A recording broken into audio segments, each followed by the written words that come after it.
In Peirce's determination flow within the sign action, he uses three obtuse theoretical terms.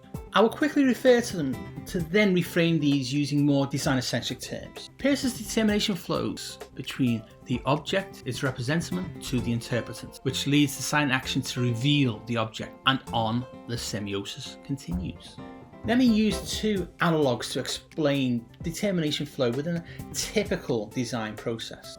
First example is a broad brush, macro example of the entwined relationship flow between a client and brief, the creative and the target audience.